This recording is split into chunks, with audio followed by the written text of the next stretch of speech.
Good day, my friends.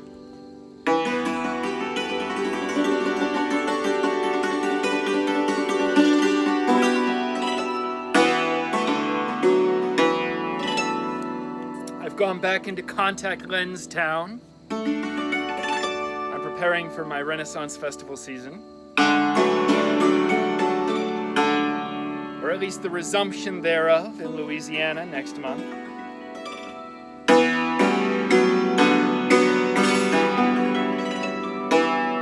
I also just gave myself a little bit of a trim, but you can't tell because at this point, I have to admit that my little clippers have more than paid for themselves in the number of haircuts I haven't had to get,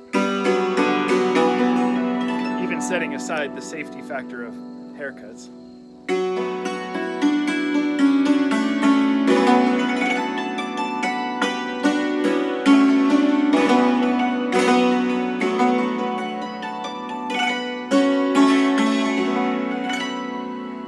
So today I'm going to bring a couple tunes by my favorite composer of all time, Francesco Canova da Milano.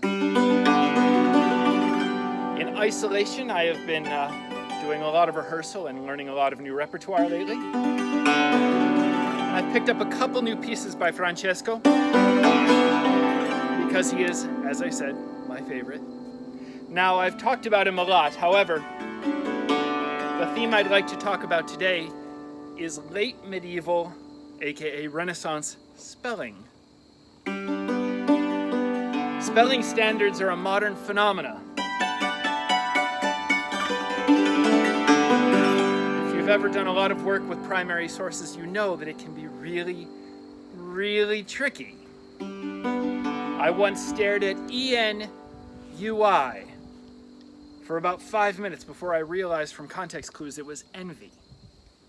And Italian has no difference in this case. The spelling is unpredictable. My favorite is when you're reading a book from the 16th century and they change the spelling of a word multiple times in the same sentence. And along those lines, these are a couple of Ricercari by Francesco Canova da Milano that appear only a few tunes apart in the same book. This is the first one of that book, followed by the fifth one in that book. And the name Ricercari is spelled different in both of them. So it's the Ricercario primo segued into Ricercare cinque, or rather quinto, going from the first Ricercari to the fifth. Now, if you look on the back cover of Dell'Italia, you'll notice that I have 4 Ricercari on it. And one of the fun things I had with that was the fact that I chose those 4 Ricercari, among other reasons, because each composer spelled the word differently. So I have 4 Ricercari, each of which has a different spelling, according to the conventions or whim of that particular composer, that author, that printer, whoever was feeling however that day.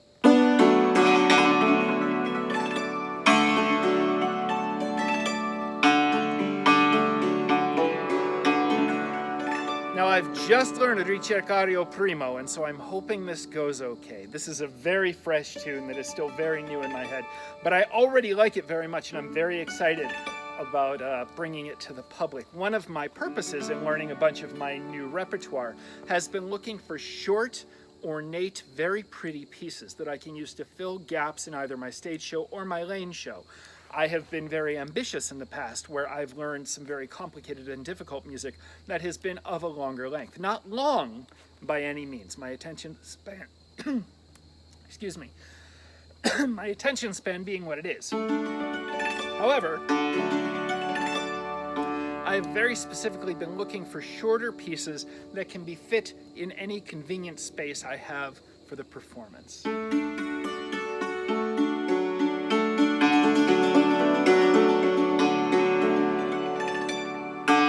So again, this is Ricercario primo, followed by Ricercare quinto, by Francesco Canova da Milano, in G major.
So as I said, just two short little pieces that go well together, as well with various other pieces, including Ricercari 31 that I recorded on dell'Italia.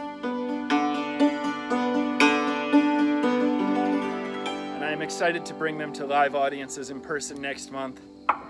Knock on wood that all goes smoothly. Thank you very much for all your support. I cannot express how grateful I am. I hope that this finds you doing well. And I look forward to seeing you again down the road.